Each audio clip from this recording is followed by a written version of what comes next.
What is This this? is a true story. Last year, spring quarter for my... Oh god, they just started immediately. Oh my god, there's so many of these. What even... Nevin, do you want to send that link in the Discord? Because I can't... Wait, can I send you my favorite episode of it? I'm not watching a whole episode. I just want to watch a few small things before I end the stream. I'll watch what Nevin has to... The general car insurance ad scared me as a kid. Here's the version of it that scared me, by the way. This was the first ad that featured the jingle, and in my nightmare when I was 4, the head of the creepy model breaks out of the TV and goes towards my face with his mouth open, and he eats me. It's only 30 seconds. Yeah, send it. That's fine. I'm watching a 6-minute video right now. This is a true story. Last year, spring quarter, for my third quarter of Greek thought and literature, I took a course on love. My teacher was an absolutely gorgeous man with a beautiful accent and the most piercing of eyes. And one of the things he taught us was that for the... Well, the link is disabled, so yeah.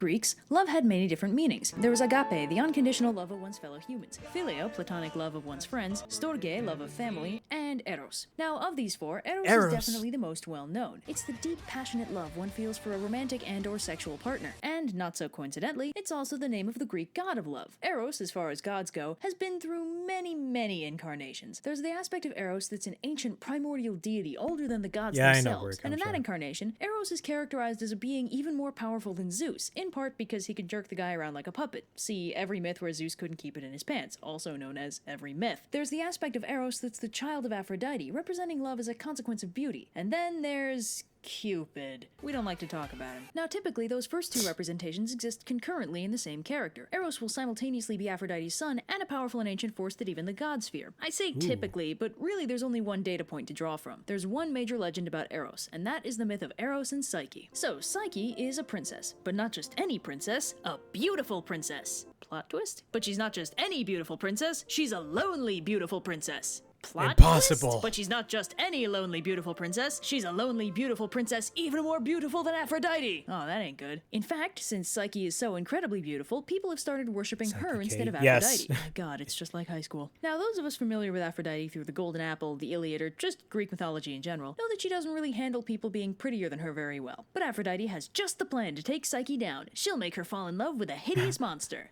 Aphrodite, you are a goddess. Why don't you just kill her? Aphrodite knows just the guy to call and summons her son Eros to make Psyche fall in love with something gross. Eros scoots down to the mortal world to do the thing, but when he sees the beautiful Psyche, he's startled by her gorgeousness and accidentally stabs himself with one of his arrows. Nice. Smart guy. But meanwhile, back in the mortal world, That's Psyche my is, kind of we will guy. call part 2 of her characterization, very, very lonely. See, she's beautiful, but in a way that people worship from afar. She wants to be loved, but she's just too beautiful for this sinful world. And it's really starting to get on her nerves. So she goes to the Oracle and asks her if she'll ever find true love, and the Oracle responds that she will, but she'll fall in love with a terrible monster that even the gods fear. So Psyche is taken to a big scary cliff and left there so her monster boyfriend can find her, and Zephyr, the west wind, carries her off to her monster boyfriend's gorgeous and luxuriant palace. Man, Greece has way classier monsters than we do. Anyway, turns out her monster boyfriend is invisible, and he tells her that she'll be totally safe and provided for by his many invisible servants, but she can never see him, not even when they do the sex thing. So Psyche's totally chill with living in luxury with her invisible monster boyfriend, but one day she's paid a visit by her two sisters, who are jealous of her living situation and convince her to find out the identity of her monster boyfriend, and if he really is a monster, to kill him before he kills her and her unborn child.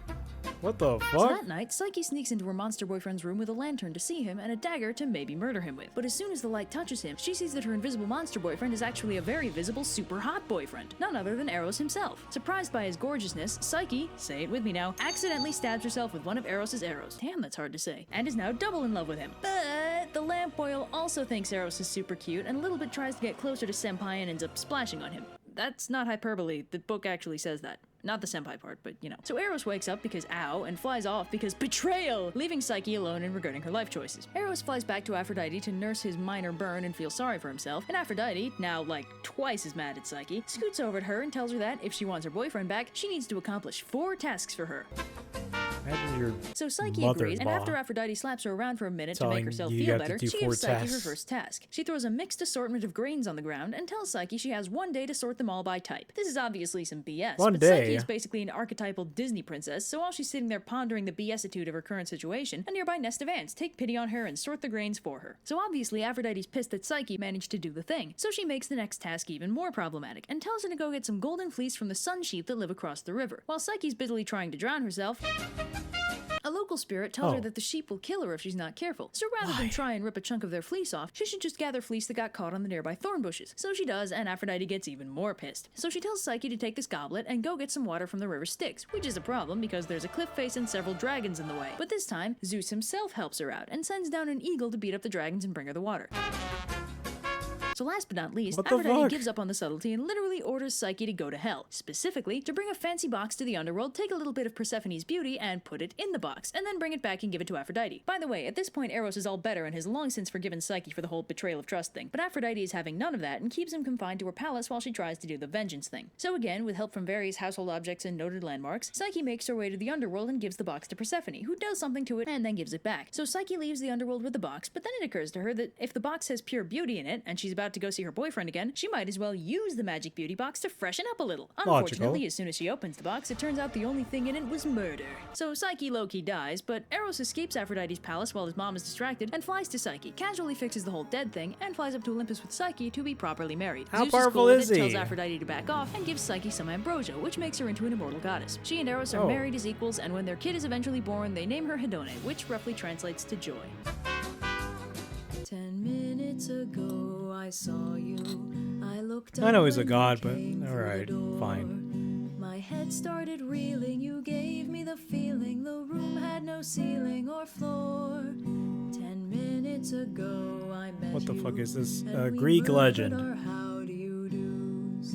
I wanted to ring out the bells and fling out my arms and to sing out the news.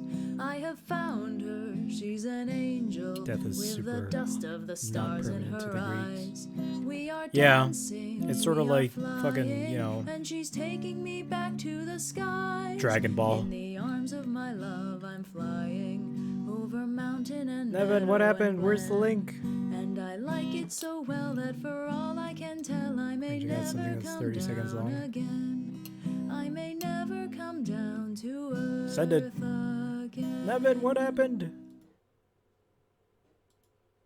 I think I know what ad you're talking about. General car insurance ad.